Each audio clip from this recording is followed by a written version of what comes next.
नमस्कार दोस्तों, कैसे हैं आप सभी। मैं विष्णु कुमार आप सभी का अपने YouTube चैनल के इस वीडियो पर हार्दिक स्वागत करता हूं। दोस्तों, इस वीडियो के माध्यम से मैं आप लोगों को कॉम्पिटिटिव एग्जाम के जीके से संबंधित टोटल 60 VBI वस्तुनिष्ठ प्रश्न बताने वाला हूं, जो आप लोगों के होने वाले किसी भी कॉम्पिटिटिव एग्जाम के लिए बहुत ही ज़्यादा महत्वपूर्ण होंगे। दोस्तों, यदि आप लोग भी किसी कॉम्पिटिटिव एग्जाम की तैयारी कर रहे हैं तो आप सभी इस वीडियो को ध्यान से देखिएगा, क्योंकि इस वीडियो के माध्यम से मैं आप लोगों को कॉम्पिटिटिव एग्जाम से जुड़े हुए सामान्य ज्ञान से संबंधित टोटल 60 VBI ऑब्जेक्टिव प्रश्न बताने वाला हूं। तो चलिए पहले नंबर के सवाल पर आते हैं। दोस्तों, यहां पर आप लोगों का पहला सवाल है, भारतीय राष्ट्रीय ध्वज का सफेद रंग किसे दर्शाता है। आपके ऑप्शन है साहस को, शांति को, समृद्धि को, स्वतंत्रता को। तो इसका राइट आंसर आप लोग बताएंगे शांति को। सही आंसर ऑप्शन नंबर बी होगा। अगला प्रश्न है 2 नंबर में। दोस्तों, संविधान में भारत का नाम क्या दिया गया है। तो आप लोग दोस्तों बताएंगे भारत या फिर इंडिया। हमारे भारत के संविधान में भारत का नाम है भारत या फिर अंग्रेजी के लिए इंडिया शब्द दिया गया है। तो इसका राइट आंसर आप लोग ऑप्शन नंबर सी को बताएंगे। हालांकि भारत का जो नाम है वो दोस्तों भारत भी है, इंडिया भी है, हिंदुस्तान भी है और आर्यावर्त भी है। अगर बात करें सबसे प्राचीन नाम का, तो भारत का सबसे जो प्राचीन नाम था वो था दोस्तों जम्बू द्वीप। क्या नाम था? जम्बू द्वीप। लेकिन इन 5 नामों में जो आप भारत और इंडिया देख रहे हैं, इन 2 नामों को ही भारत के संविधान में स्थान दिया गया है। तो इस तरीके से आप लोग याद रखेंगे। आपके पास अगला सवाल है, ओणम किस राज्य का प्रसिद्ध त्योहार है। आपके ऑप्शन है तमिलनाडु, केरल, आंध्र प्रदेश, कर्नाटक। तो इसका राइट आंसर बताएंगे केरल राज्य का। सही आंसर ऑप्शन नंबर बी होगा। अगला प्रश्न है दोस्तों, भारत में जीएसटी लागू करने का सुझाव किसने दिया था। भारत में जीएसटी लागू करने का सबसे पहले सुझाव देने वाले कौन थे। तो इसके राइट आंसर बताएंगे विजय केलकर समिति। सही आंसर ऑप्शन नंबर सी होगा। अगला प्रश्न है दोस्तों, जीएसटी प्रारूप तैयार करने वाली समिति के अध्यक्ष कौन थे। आपके ऑप्शन है केलकर, असीम दास गुप्ता, चलैया, सुब्रमण्यम या फिर इनमें से कोई नहीं। यहाँ पर 4 में से कोई एक ही बताना है आपको। तो राइट आंसर आप लोग बताएंगे असीम दास गुप्ता। सही आंसर ऑप्शन नंबर बी होगा। अगला प्रश्न है दोस्तों, अंतर्राष्ट्रीय नागरिक उड्डयन संघ का मुख्यालय कहाँ है। मुख्य कार्यालय यानी कि मुख्यालय कहाँ है। तो इसका राइट आंसर बताएंगे कनाडा में। सही आंसर आपका ऑप्शन नंबर ए होगा। अगला प्रश्न है दोस्तों, भारतीय संविधान का सबसे बड़ा भाग कौन है।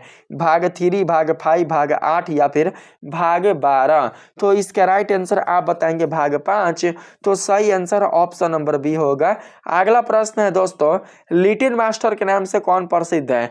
इनमें से लिटिल मास्टर के नाम से प्रसिद्ध कौन है। तो इसका राइट आंसर बताएंगे आप सभी दोस्तों सुनील गावस्कर। क्या नाम है? सुनील गावस्कर। सही आंसर ऑप्शन नंबर बी होगा। अगला प्रश्न है, दिल्ली भारत की राजधानी कब बनी। तो इसका राइट आंसर बताएंगे सन 1911 ईस्वी को। Right answer option number B होगा। अगला प्रश्न है, कुछ निवारण दिवस निम्न में से किससे संबंधित है। कुष्ठ कुछ नहीं है। कुष्ठ निवारण दिवस इनमें से किस से संबंधित है, अर्थात प्रत्येक साल की स्थिति को कुष्ठ निवारण दिवस मनाया जाता है। तो इसके राइट आंसर बताएंगे 30 जनवरी को। कब? 30 जनवरी को। Right answer option number A होगा। आपके पास अगला सवाल है दोस्तों, भारत का राष्ट्रीय गीत वंदे मातरम कब अपनाया गया था। आपके ऑप्शन है 1857, 1947, 1950 या फिर 1930 ईस्वी को। तो इसके राइट आंसर आप बताएंगे 1947 ईस्वी को। Right answer option number B होगा। अगला प्रश्न है 12 नंबर के सवाल में, दल विदल निरोधक अधिनियम कब पारित हुआ था। दल विदल निरोधक अधिनियम कब पारित हुआ। तो इसके राइट आंसर बताएंगे सन 1985 ईस्वी को। सही आंसर ऑप्शन नंबर सी होगा। नेक्स्ट प्रश्न है संविधान सभा की प्रारूप समिति के अध्यक्ष कौन थे? तो इसका राइट आंसर बताएंगे डॉक्टर राजेंद्र प्रसाद। सही आंसर यहाँ पर क्या होगा? ये नहीं होगा, ये अस्थायी थे। जब आपसे पूछेगा ना संविधान सभा की प्रारूप समिति के अस्थायी अध्यक्ष कौन थे, तो अब आप लोग बताएंगे डॉक्टर राजेंद्र प्रसाद। लेकिन आपसे पूछा है कि संविधान सभा की प्रारूप समिति के अध्यक्ष कौन थे, तो इसके लिए आप लोग बताएंगे डॉक्टर भीमराव अंबेडकर। तो सही आंसर ऑप्शन नंबर सी होगा। अगला प्रश्न है 14 नंबर में दोस्तों, जीएसटी पंजीकरण में कितने अंक होते हैं? बताइए तो जीएसटी पंजीकरण में टोटल कितने अंक शामिल होते हैं? आपके ऑप्शन है 10, 12, 15, 16। तो राइट आंसर बताएंगे 15। सही आंसर सी होगा। अगला प्रश्न है दोस्तों, भारत में जीएसटी का प्रस्ताव कब लाया गया था? तो इसका राइट आंसर क्या होगा? 1991, 2000, 2005 या 2010? तो इसका राइट आंसर बताएंगे 2000 को। तो सही आंसर आपका बी होगा। अगला प्रश्न है भारतीय राष्ट्रीय ध्वज का ऊपरी रंग कौन सा है? तो आपको पता है कि हमारे भारत देश के राष्ट्रीय ध्वज का ऊपरी रंग है केसरिया। तो सही आंसर ऑप्शन नंबर ए होगा। अगला प्रश्न है 17 नंबर के सवाल में, राष्ट्रीय गीत वंदे मातरम को किसने लिखा था? तो इसके राइट आंसर बताएंगे आप लोग बंकिम चंद्र चट्टोपाध्याय ने। सही आंसर ऑप्शन नंबर ए होगा। अगला प्रश्न है ये तो हो चुका है ना। अगला है दोस्तों, हिंदी को भारत की राजभाषा के रूप में कब स्वीकार किया गया? हमारे भारत देश की राजभाषा हिंदी को कब स्वीकार किया गया था हमारे भारत के संविधान में? तो इसका राइट आंसर आप लोग बताएंगे 14 सितंबर 1949 को। सही आंसर ऑप्शन नंबर सी होगा। अगला प्रश्न है केंद्रीय गण अनुसंधान संस्थान कहाँ स्थित है? तो इसका राइट आंसर बताएंगे कोयम्बटू में। कहाँ पर? कोयम्बटू में। तो correct answer option number B होगा। अगला प्रश्न है दोस्तों, अंतर्राष्ट्रीय महिला दिवस किस तिथि को मनाया जाता है? तो आप लोग जानते हैं कि पूरे संसार में, पूरे दुनिया में प्रत्येक वर्ष 8 मार्च को अंतर्राष्ट्रीय महिला दिवस मनाया जाता है हर्षोल्लास के साथ। तो इसका करेक्ट आंसर आप लोग बी को बताएंगे। आपके पास अगला प्रश्न है राजघाट किस महान नेता की समाधि है? राजघाट किस महापुरुष की समाधि स्थल है? तो आप लोग बताएंगे दोस्तों महात्मा गांधी। तो करेक्ट आंसर ऑप्शन नंबर क्या होगा? तो आप लोग बताएंगे बी। आपके पास अगला प्रश्न है विश्व का सबसे बड़ा समुद्री तट वाला देश कौन है? तो इसका राइट आंसर आप बताएंगे कनाडा। तो correct answer option number C होगा। अगला प्रश्न है जीएसटी दिवस कब मनाया जाता है? तो इसका करेक्ट आंसर आप बताएंगे प्रत्येक वर्ष 1 जुलाई को। कब? 1 जुलाई को। तो सही आंसर आपका क्या होगा? तो ऑप्शन नंबर दोस्तों होगा बी। अगला प्रश्न में आते हैं, इसमें कहा है जीएसटी चोरी करने पर कितने वर्षों की सजा का प्रावधान है? तो आप लोग बताएंगे दोस्तों 5 वर्षों का। तो सही आंसर आपका बी होगा। अगला प्रश्न है सिंधी भाषा को संविधान की 8वीं अनुसूची में कब जोड़ा गया? आपके ऑप्शन है 1956, 1967, 1978 या फिर 1992 ईस्वी को। तो आप बताएंगे 1978 ईस्वी को। राइट आंसर ऑप्शन नंबर दोस्तों क्या होगा हमारा? 1978 ना। आपका राइट आंसर सी होगा। ठीक है, चलिए नेक्स्ट प्रश्न है इंदिरा गांधी राष्ट्रीय कला केंद्र की स्थापना कब हुई? तो इसका सही आंसर आप लोग क्या बता रहे हैं? 26 का होगा राइट आंसर, 1986 को। तो करेक्ट आंसर आप बी को बताना। अगला प्रश्न है दोस्तों भारतीय संविधान के किस संशोधन द्वारा जीएसटी लागू किया गया है? आपके ऑप्शन है 97वां, 100वां, 101वां, 102वां। तो राइट आंसर आप लोग बताएंगे दोस्तों 101वां। 101वां भारतीय संविधान के संशोधन के द्वारा जीएसटी लागू किया गया है। ठीक है, भारतीय संविधान के 101वां संशोधन के द्वारा ही जीएसटी को हमारे भारत देश में लागू किया गया। तो करेक्ट आंसर आप लोग सी को बताएंगे। बहुत ही महत्वपूर्ण प्रश्न है। अगला प्रश्न है दोस्तों लौह पुरुष किस महापुरुष को कहा जाता है? तो आप लोग बताएंगे दोस्तों सरदार वल्लभ भाई पटेल को। सही आंसर ऑप्शन नंबर बी होगा। अगला प्रश्न है प्रवासी भारतीय दिवस कब मनाया जाता है? तो इसका राइट आंसर आप बताएंगे 9 जनवरी को। तो करेक्ट आंसर आपका बी होगा। अगला प्रश्न है दोस्तों राष्ट्रीय ध्वज के केंद्र में स्थित चक्र का नाम क्या है? हमारे भारत देश के राष्ट्रीय ध्वज के केंद्र में स्थित चक्र का नाम आपसे पूछा गया है। तो आप लोग बताएंगे अशोक चक्र। सही आंसर ऑप्शन नंबर क्या होगा? तो आप लोग बताएंगे ए। आपके पास अगला सवाल है विश्व हिंदी दिवस किस दिन मनाया जाता है? तो आप लोग बताएंगे प्रत्येक वर्ष 10 जनवरी को। प्रत्येक वर्ष 10 जनवरी को विश्व हिंदी दिवस मनाया जाता है। तो सही आंसर आपका ये होगा। अगला प्रश्न है दोस्तों कोलकाता स्थित राष्ट्रीय पुस्तकालय की स्थापना कब हुई थी? कोलकाता स्थित राष्ट्रीय पुस्तकालय की स्थापना कब हुई? तो 32 का राइट आंसर आप लोग क्या बताएंगे? 32 का जो सही आंसर होगा वो होगा 1948 ईस्वी को। राइट आंसर आपका बी होगा दोस्तों। अगला प्रश्न है, कर चोरी की पहचान करने वाला नियम क्या है? कर चोरी की पहचान करने वाला नियम क्या है? तो इसका राइट आंसर आप लोग क्या बताएंगे? इसका होगा GAR। क्या होगा? GAR। सही आंसर आपका होगा सी। अगला प्रश्न है 34 नंबर में, राष्ट्रीय धातु विज्ञान प्रयोगशाला किस स्थान पर है? तो राइट आंसर क्या होगा? राष्ट्रीय धातु विज्ञान प्रयोगशाला किस स्थान पर स्थित है? तो इसका करेक्ट आंसर आप लोग दोस्तों क्या बताएंगे? तो आप लोग बताना जमशेदपुर में। सही आंसर आपका बी होगा। अगला प्रश्न है, सौर मंडल का कौन सा ग्रह सबसे अधिक चंद्रमाओं से संपन्न है? सौर मंडल के परिवार में ऐसा कौन सा ग्रह है जो कि सबसे अधिक चंद्रमाओं वाला है? तो आप बताएंगे शनि। शनि ग्रह के पास हमारे सौर मंडल के अन्य ग्रहों की तुलना में सबसे ज्यादा चंद्रमा है।